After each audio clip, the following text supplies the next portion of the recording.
কি দিল মালিক আজ কি দিছে?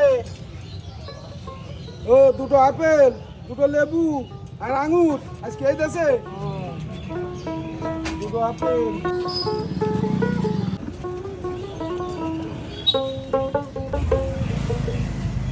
প্রতিদিন আসে, মালিক আসে, টাকা পয়সা দিয়ে যায়। টাকা নিয়ে যাবে? হ্যাঁ নিয়ে যাবে।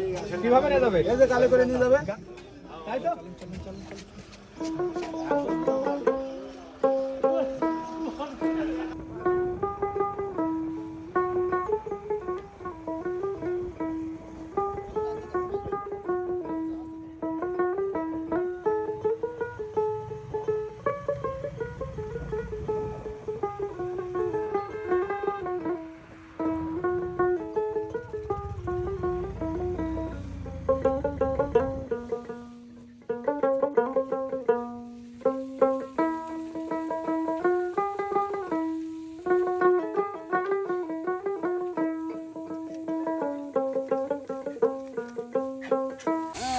তিন রকম লিখা ছিল, যেটাতে বেদনা লিখা নেই তো। আপেল, লেবু আর আঙুর ফল, এই কারণে বেদনা নিয়ে আসিনি।